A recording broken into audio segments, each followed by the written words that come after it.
Hello there. I'm sure you can hear me, but you can't quite see me. Here I am. Hello, everyone. Yeah, good afternoon, good morning, good evening. Thank you very much for joining us today on today's webinar, which is Farming and Food Production Turning Optical Technologies into Competitive Advantage. I'm very pleased to be welcoming our speaker today, who is Andrey Voloshin from Hamamatsu Photonics Europe. Hi there, Andrey. Are you there? Hello, Rob. Excellent. Good to see you. Good to see you. First of all, I'm just going to introduce Andrey. Andrey is Senior Technologist and Pilot Line Leader for Hamamatsu Photonics Europe. And Andrey is as I say, the Senior Technologist and Pilot Line Leader at Hamamatsu Photonics Europe. He works with established companies and innovators to translate photonics capabilities into market-ready modules, from feasibility and prototyping through design, optimization, and mass manufacturing in Japan. With experience with optoelectronics, integrated photonics, and startup environments, he joined Hamamatsu in 2024 to lead projects that connect applications needs with practical, manufacturable photonics solutions. Andrey, again, thank you very much for joining us. There are a few house rules I thought I'd let everyone know about before we go dive into the presentation itself. You have a Q&A box, hopefully at the bottom or the side of your Zoom panel.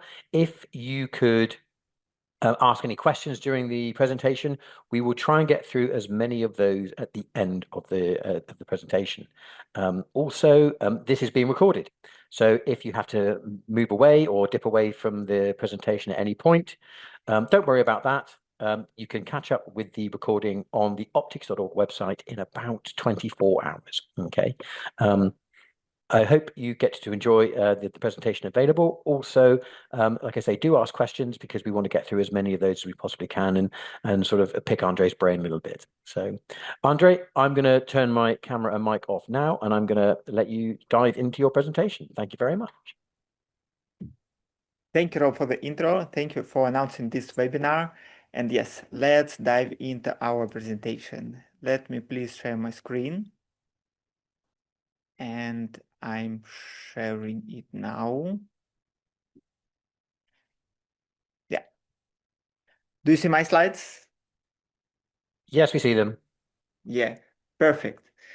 Thank you, optics.org, for holding this webinar, and thank you all attendees of this event, and thank you all people who will watch it later on when the recording will be available. And today it will be a bit more relaxed session because the background is relaxed, but not to make our relaxed, is to make us thinking about how photonics can improve our planet and our world. And that's why it will be more about thinking broad, how the photonics brings new solutions and new ideas to well-established industries like agriculture, food industry, food production. And first of all, I would like to start with quick intro of Hamamatsu Photonics and our company. So we are worldwide company which has headquarters in Hamamatsu City. I was surprised that not so many people know that Hamamatsu City exists, and this is amazing city in Japan. And Hamamatsu Photonics appeared in 1953 as a startup. And it started with photomultiplier tubes, and right now it is working on more than 15,000 different products. And more than 2/3 of those products, they are fully custom and developed according to customer feedback and customer requests. And this presentation wouldn't be possible without great engineers, market experts, sales engineers speaking with customers daily, who are bringing our technologies to the next level, who are bringing market intelligence to us and letting us to develop amazing products for amazing applications. So one more thank you to the Hamamatsu Photonics team.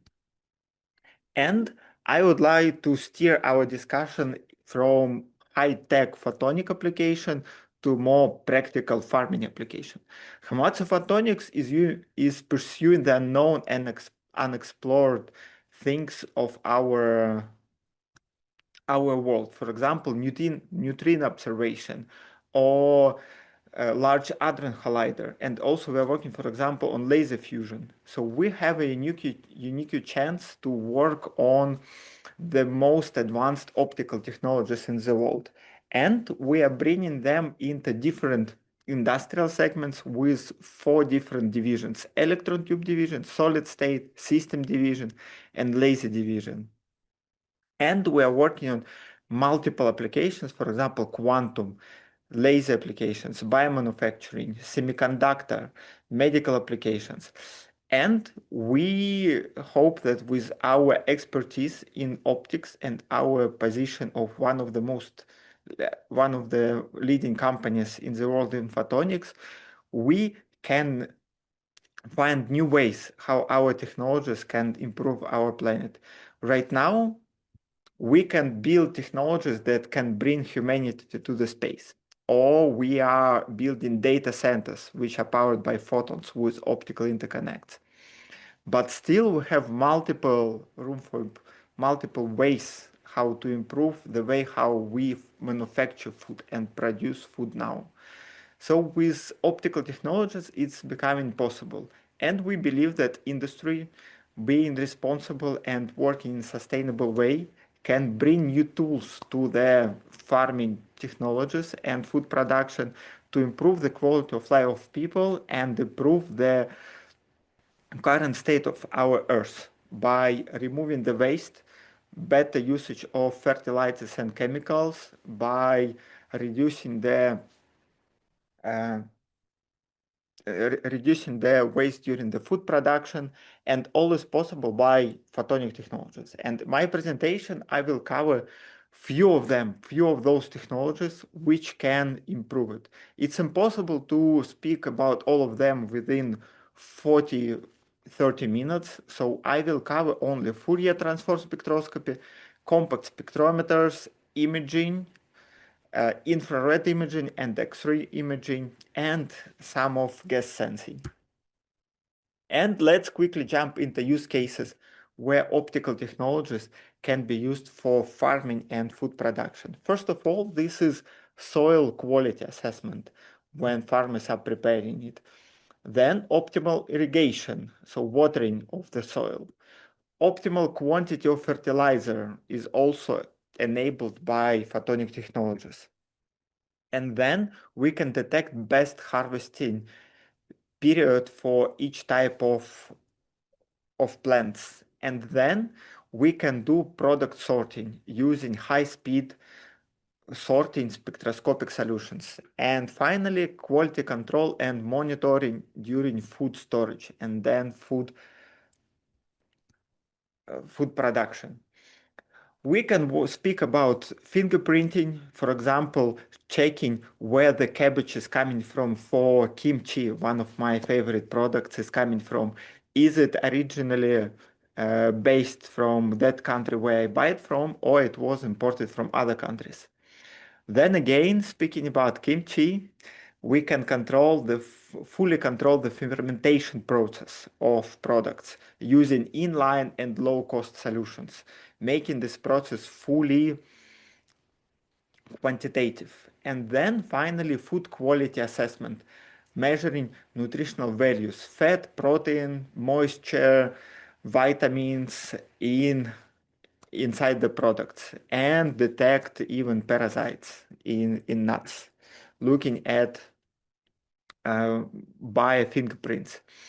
Also, we can speak about water quality analysis, first of all about nitrate pollution, and second about the water which is used for food production.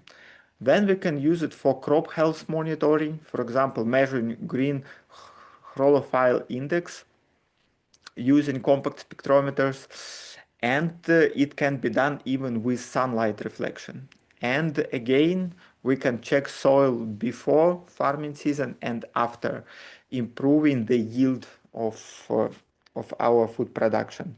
And we are using it in different range of wavelengths, starting from ultraviolet light and going to their shortwave infrared, and even beyond it, speaking about mid-infrared technologies. And one of the enablers why photonics is becoming a hot topic for farming is the miniaturization.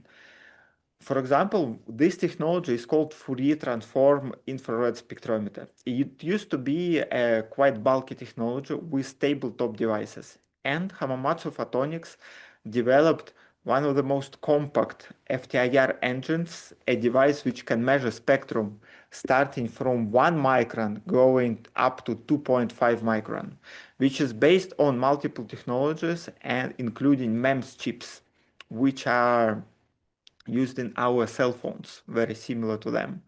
And this device can measure the entire spectrum from 1 micron to 2.5 and can say the content of glucose, fructose, and sucrose inside the product. And it could be done with very high readout rate inside the production line of the food, checking the quality of what food is produced. Or, for example, it can be used for food sorting. And here you can see a live demo of our setup, which we present at exhibitions. Here you can see a conveyor with two samples. One sample is sugar, second sample is aspartame. And this FTIR engine, which you can see here, is measuring instantly the spectrum and saying what kind of substance it is.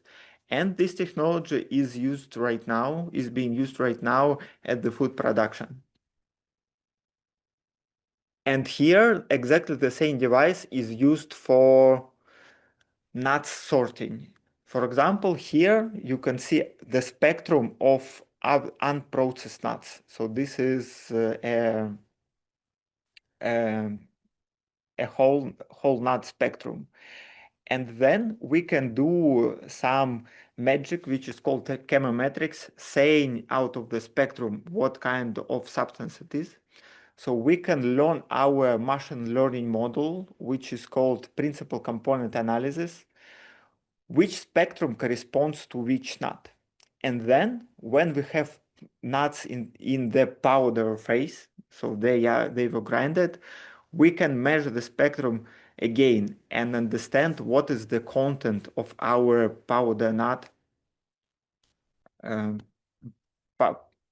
powder nut combination. Measuring spectrum and using this model, principal component analysis, saying what is the content inside the power of different nuts. And then we are talking about miniaturization. Hamamatsu Photonics presented one of the most compact microspectrometers in the world, which is fitting on a fingertip. And this device is extremely small and is ready for industrial scale application for agriphotonics. And actually, this is one of my favorite products, and it finds really a lot of different applications. So this device is available in the UV range, and also it's available in the near infrared range. And this device, first of all, is one of the best and low-cost ways to measure spectrum. And for example, if we're talking about UV range, it's ideal for nitrate measurement inside the water. For example, checking the groundwater quality after usage of fertilizers. And we are presenting more models of this device very soon.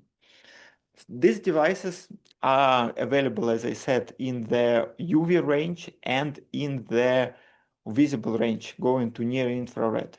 And they immediately allow us to measure turbidity, cloudiness of the water, then organic content inside the water, and then UV 254 parameter, which is important for water quality control, the full color measurement because it's working the entire UV, and nitrate. So this is one of the best device for water quality control with excellent price to performance ratio. And then we can go even beyond that form factor with our Fabry-Perot interferometer spectroscopic module. So this thing is even smaller than our smartphones and cell phones, which we used to have. And this device can measure more than 300 nanometers in the range from 1.3 to 2.1. It has integrated light source, and this is one of the best technologies for moisture content monitoring, sugar content monitoring, and fruit ripeness. Why? Because water, moisture, sugar, glucose, they have extremely strong absorption lines, broadband lines in the short wavelength infrared region around 1.5 micron. And this device can also be used for fermentation control and the beverage industry. And here we can take a look at the spectrum, of water, which was measured with 3 different modules. One module is measuring from 1.3 to 1.6. Another module is measuring from 1.5 to 1.8, and the final one is measuring from 1.7 micron to 2.1. So this device is measuring the full water spectrum, and here we see the difference with the ethanol measurement. And this device is ready for industrial deployment. It can work 24/7, monitoring all kinds of processes where, for example, water and ethanol are used, for example, for cleaning things, fermentation of products, checking the glucose content in different products. And the optical part is inside TO can, which you can see right here. And this is a ball pen. And it is integrated inside the module, which is ready to use for any type of inline measurements. And here, speaking about inline measurements, we can check the different types of flour, meaning baking flour. So here we have a light source, which is integrated inside our module, which is shining on a baking powder, and then some light is reflected back to this Fabry-Perot interferometer spectroscopic module. And here you can see the spectrum of different baking powders. So we can check quality of each powder and identify the ratio between different substances in this baking powder. And again, exactly the same device, if we are targeting some very specific application, we can use for example, nut processing, again, for baking industry. So here we can identify unprocessed nuts or processed nuts, almond, cashew, and walnut, measuring its spectrum and easily using machine learning models saying which spectrum corresponds to which nut. So, and everything is done with a module with the weight less than 100 grams, roughly. And now we are jumping to the gas analysis application, which is one of the most important, not only for food industry and agriculture, but for many ways of our industry to keep them in sustainable way. So here we are looking at non-dispersive infrared spectroscopy, where the spectrum is measured from, not spectrum is measured, but just absorption of light of broadband light source, for example, LED or lamp and photodetector. So if there is no gas, here, then we have constant signal. If we have, for example, CO2 inside the measuring chamber, then the signal drops down and we can see changes in the output voltage. And it could be done easily with our mid-infrared technologies, for example, INAS B photodetectors and LED mid-infrared light sources for detection of gases carbon dioxide, methane, hydrogen sulfide, and ammonia.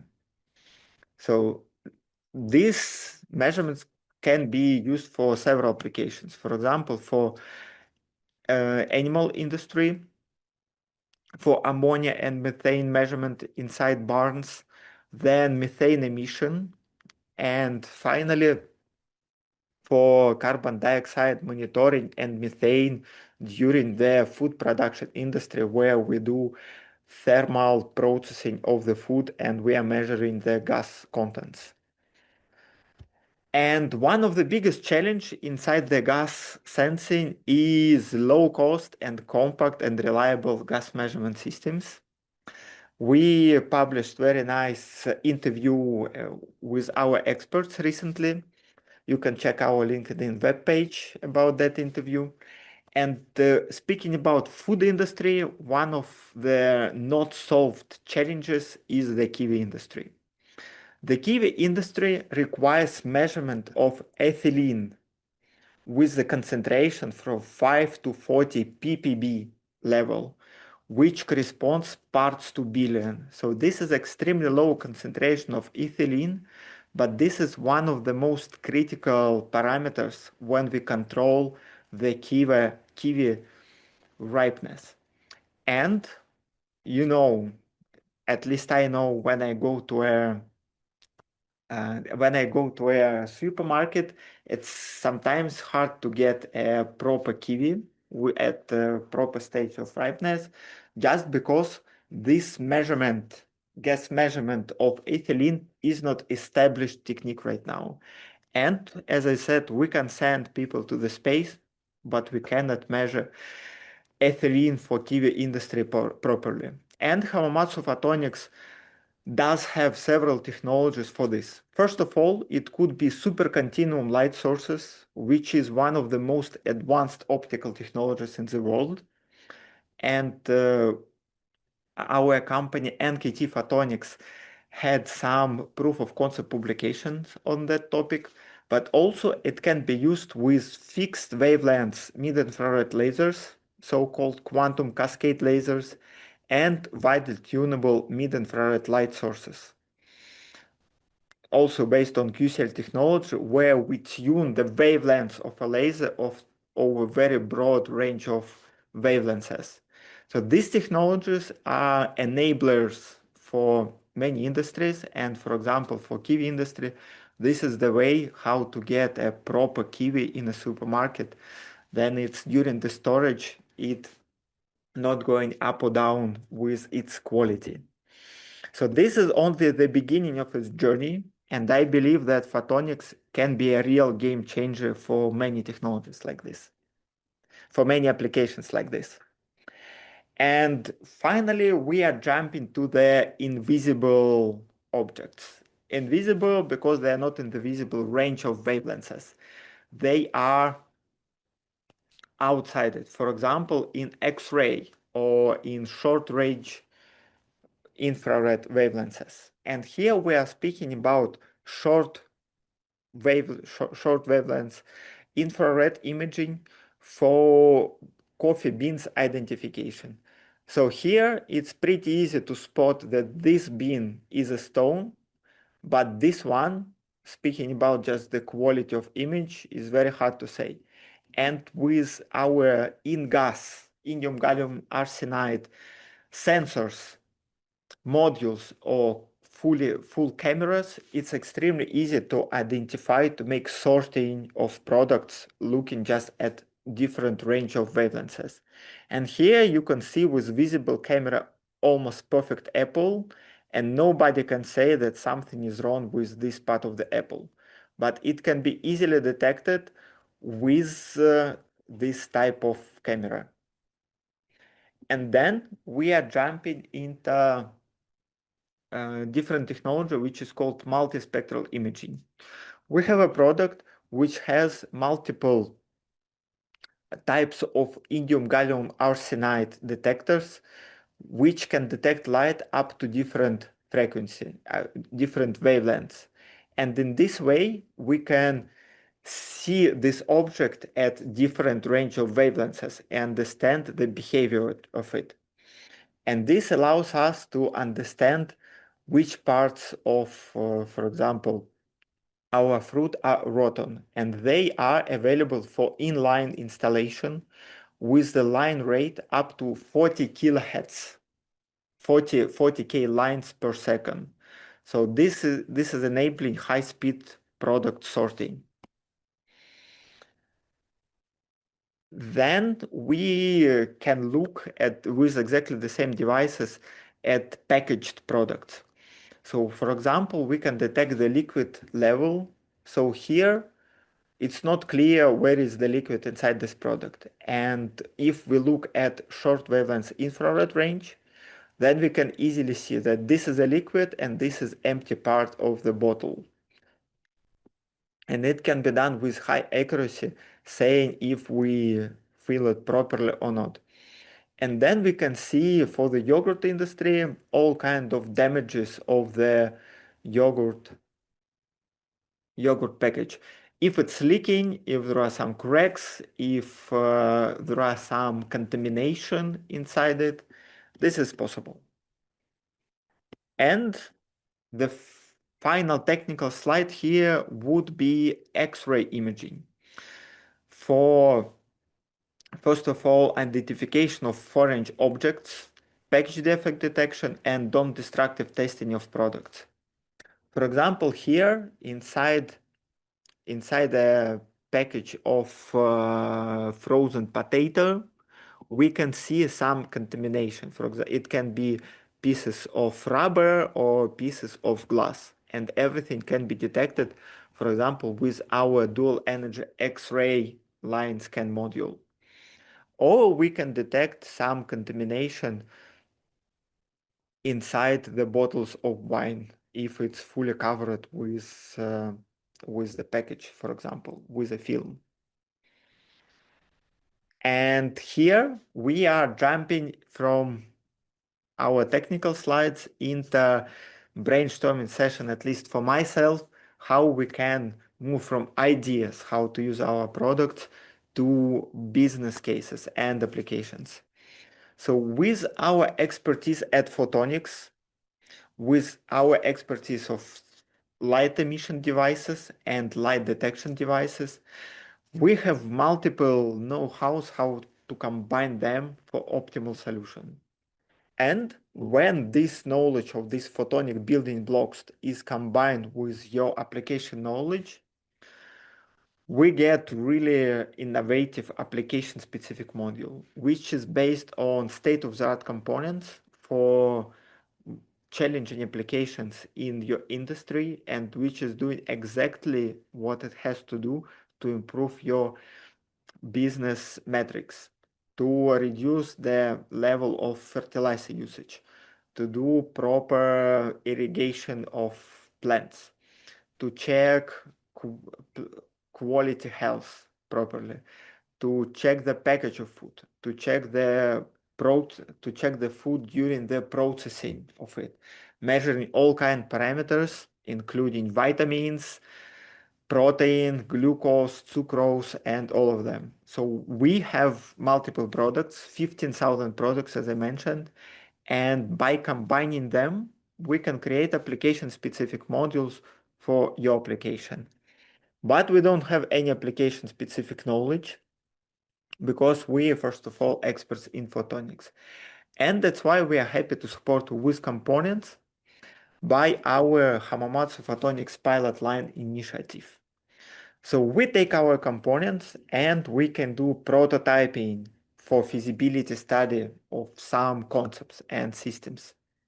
Then we do design optimization according to your application and use case, and jump into volume manufacturing of those devices. So we started this initiative 2 years ago, and so far we have multiple projects. We started several of them, and we will be happy to support more projects from the food production industry and agriculture and farming.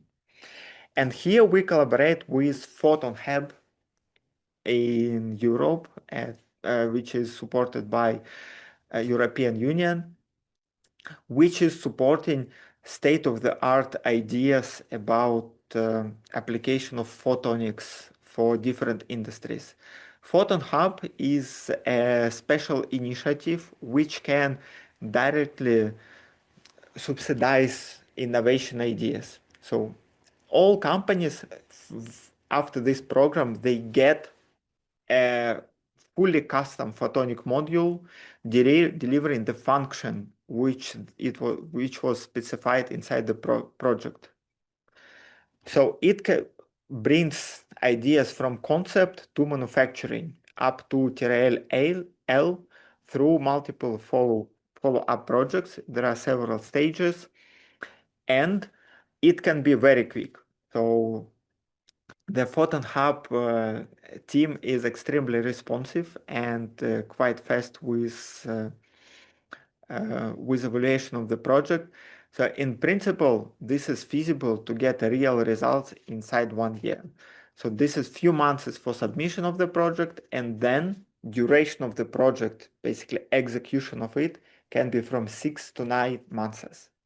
And with our products of Hamamatsu Photonics, we are happy to support this industry with state-of-the-art components, delivering the optimal, in terms of price and in terms of performance, components for your applications.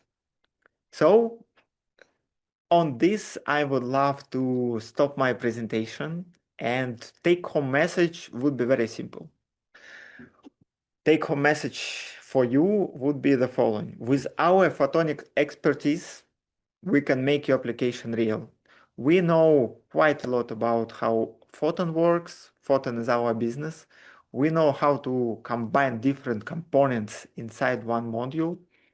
And you bring application-specific knowledge and application use case. And this is possible to develop a fully custom module for your applications. We are happy to collaborate with multiple partners. We collaborating with Photon Hub. We collaborate with more companies in the Europe, bringing the value of optical technologies to real end users. In this case, we are happy to support farming industry, food production,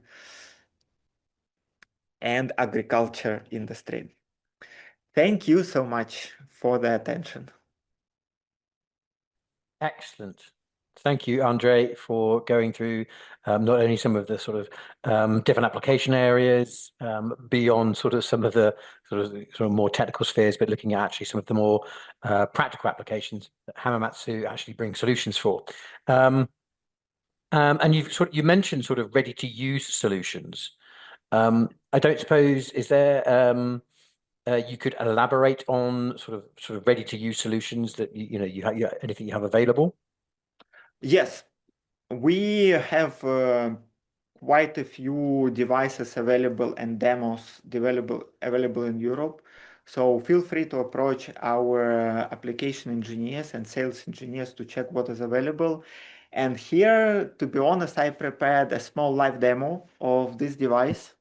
So if we promise that it's easy to use, so let's see how it's easy to use. So this device is measuring spectrum. So you can compare it with my cell phone. So this is way smaller than a regular smartphone. And let's check how we can use this device. So for this, I have to connect it with USB to my laptop. And then we can jump to another piece of software which is free to use. This one. Can you see it? Yes, we can see it now. Here you can see a tungsten lamp shining. So this is broadband light source, and it gives us photons at this range of wavelengths. So here you can see this range of wavelengths starting from 1.55 to 1.92. And this device can easily measure spectrum of parts of any substances in this range. So this is my cotton clothes. So this is paper. for example, from my notebook. They're very similar because they are both wooden fabrics, basically. And I presented one slide to explain what kind of measurement could be easily done. So here on the slide, you can see a spectrum of different kiwis. Is it true? Yes. Yeah. So here, each line corresponds to different parts of this kiwi. I took these photos today. These kiwis are with me, so they are completely real. And one is fully healthy. Another one was damaged, so I just pressed it a lot, so it's extremely soft here, but you cannot see anything with your eyes. And this one, I put a bit of soap on it, so then there is some film of chemicals on top of it. And all the spectrums, they're different. So here, one with the soap, you can see a big absorption of the oil inside the soap, or it was a hand cream. Here, you can see increased absorption between green and blue line and red because there is increased amount of water under the skin of it. And here, exactly the same, we see increased amount of the oil absorption in this range. And this one are the kiwis. So this is healthy part of the kiwi, which is showing this type of spectrum. And if I go into the damaged part of kiwi, so here, if we do chemometrics of this, device, of this sample, it will say that here we can see increased absorption of the water. As you can see on my slide, as you can saw on my slides, we have increased amount of water. So if I jump quickly back,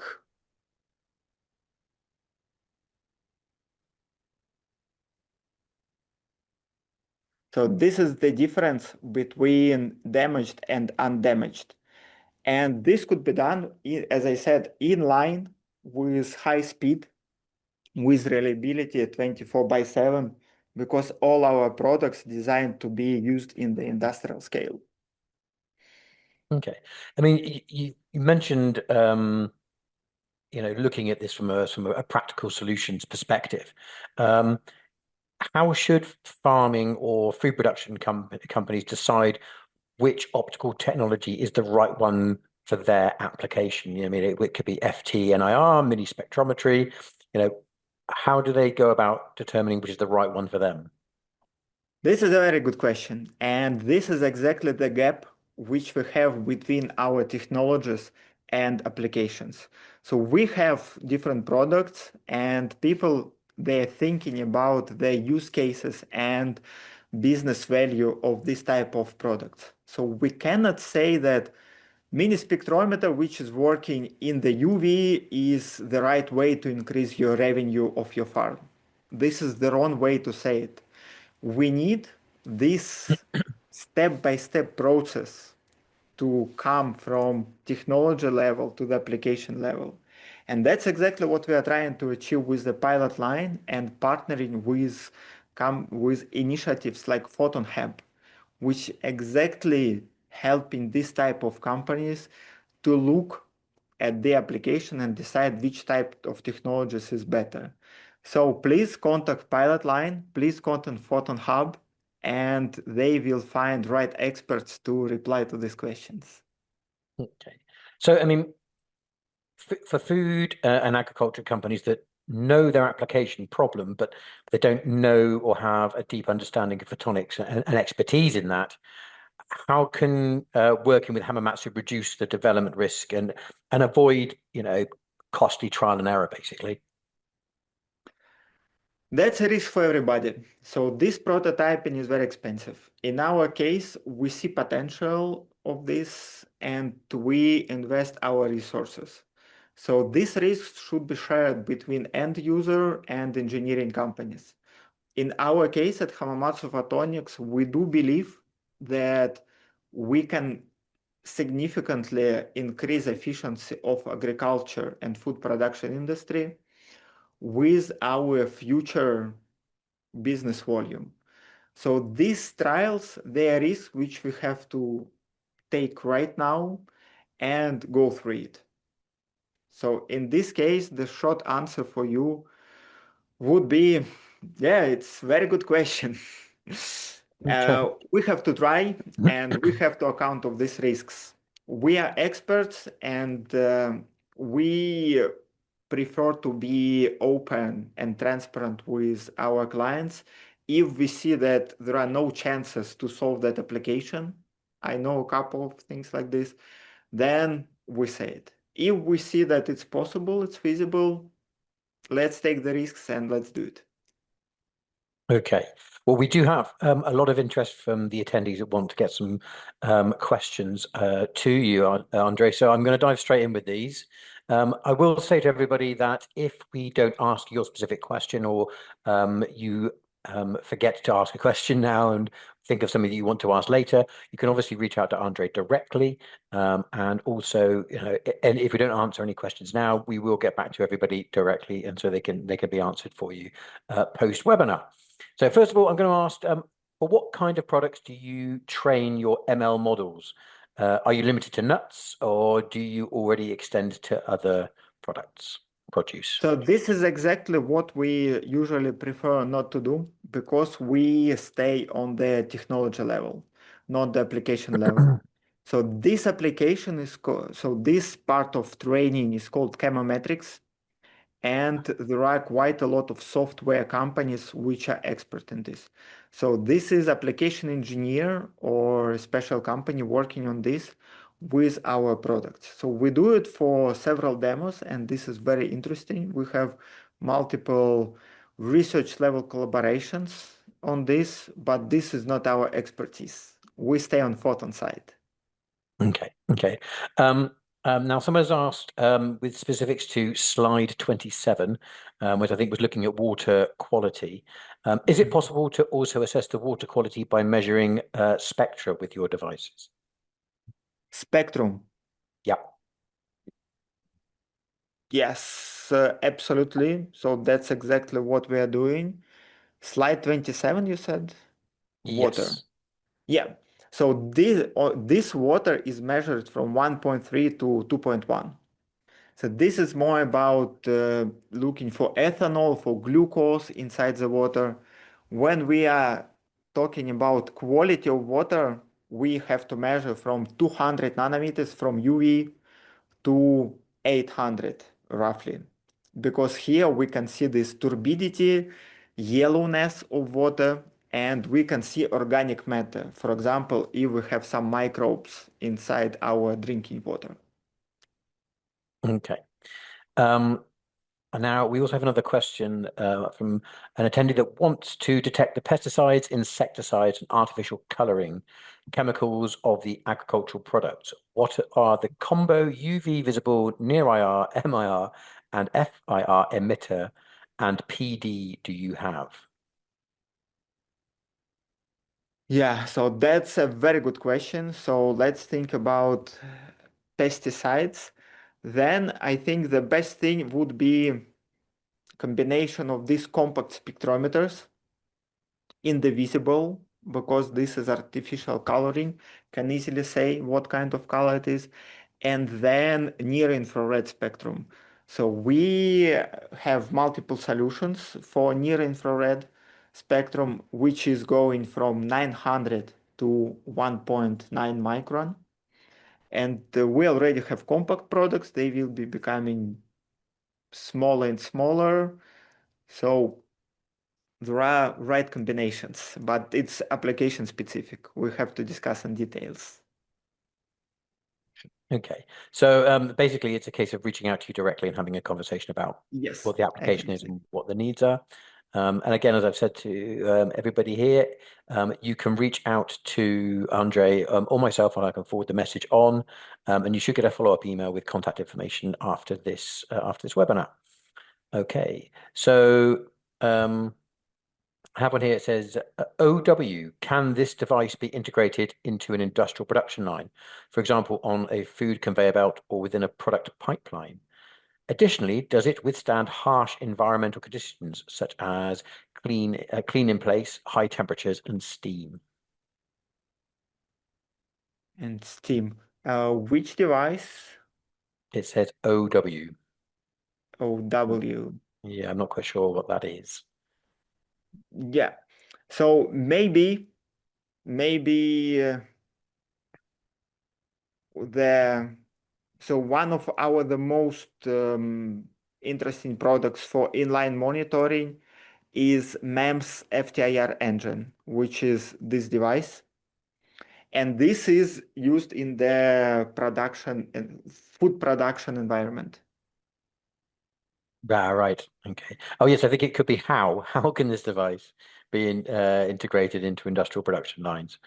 Yeah, so this device can be enclosed in the box, which could be cleaned with all kind of chemicals outside, and outside it's going only optical fiber, and this optical fiber is safe for usage, and then can be installed. It can have any lengths, 1 meter, 10 meters, and it can go to the point where you have to measure.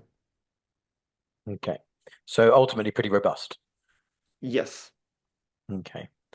And what is important, if I go speaking about technical details, temperature range of our devices is always the thing uh,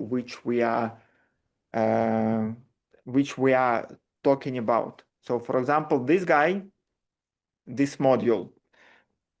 So uh, it's not actively cooled. So this guy is heating. If I hold this in my hand, is getting as hot as me. I put it on the table in a food production, it will be plus 15. And it gives the real spectrum at the all temperature range, which usually we have in the food production line. So this is temperature calibrated thing. Okay. There's another sort of question here. Are there any ready to build, ready to use solutions for the poultry and eggs industry? And in poultry for ammonia, what are the possibilities? So we are talking about poultry industry in terms of feeding them or in terms of cooking them. This is Well, this that's is a good different question. applications, and one of again, so this module, which you can see on my slide right now, is very good for analysis of the feeding mass, which can go to multiple type of animals. Cows, poultry, so to check which kind of feeding mass they receive.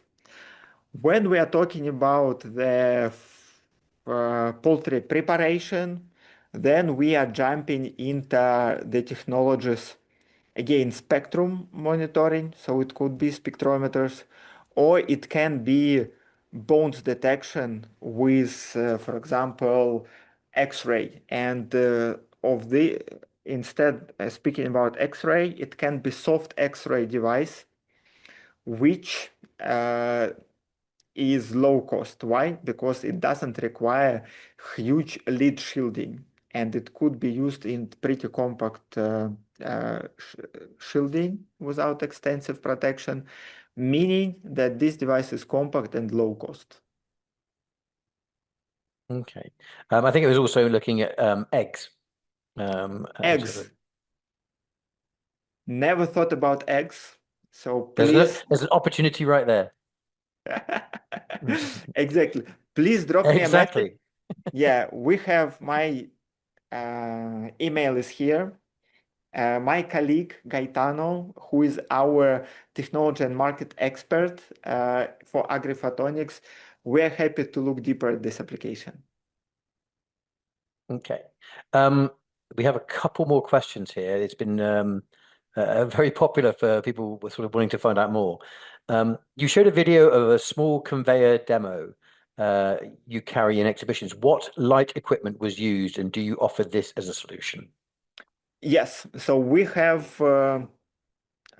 speaking about that conveyor, I think it's exactly the same lamp. So it's this conveyor, this guy, and you see this lamp shining. I hope it gives a light up to 2.5 micron. So this thing can be used for illumination of the food monitored, and we have it as a separate product available for the tests. And as I said, we have pretty nice demo units for everything. So this device can easily be also connected with external light source, and then it's matter of I would say few weeks to make the first demo if this device suits your application. Okay. In fact, just going back to the eggs, it was with reference to feeding the poultry and the detection of aflatoxins in the feed. Let me open this question in the chat, then I can see it. It's the very last one. The very last one. Aflatoxin. Yes. This is very good question, and I think with Photon Hub experts we can look deep at this. So I see a question, and I will try to check what kind of chemical it is. Unfortunately, as I said, we are experts in photonics. And our ambition is to bridge this gap between this type of questions, which are very application specific, and our technologies. And this is really terra incognita, what we can detect and what we cannot. And we believe photonics is mature enough to detect many things. Perfect. Okay. I think we have time for one last question here. How does the water turbidity probe, so I guess what does the water turbidity probe look like? Curious how the MEMS sensors integrated. MEMS sensors. For turbidity, it's can be done in different ways. So it can be detected by attenuation of the light at this range of wavelengths. So in principle, with just transmission. So one of very nice light sources which we have is xenon flash lamp. It gives us broadband spectrum from UV to even near infrared. And then we have broadband light source, and then we look at transmission at the spectrum. And we just measure this line. And then again, using chemometrics, we can measure turbidity from this part. But it can be done in easier way. So it could be installed a simple low-cost photo detector at 90 degrees to the measurement. So light goes straight, and then it's scattered by particles of the cloudiness to the side. And this photo detector is measuring the amount of light which was scattered to the side, not going forward. And by the voltage on that photo detector, we can easily measure turbidity, because turbidity is scattering in all directions. And all other parameters, here you can see organic contamination, yellowness, for example, or nitrate. This is absorption. So all of them, absorption and turbidity is scattering. So the physical principle is different, and it can be detected with one simple photo detector. Perfect. Thank you very much. I think we're going to have to wrap it up there. But there are some other questions which I know that some people haven't had answered yet. But as I said, don't worry. Andrey will get back to you directly with regards to any questions or insights you may have.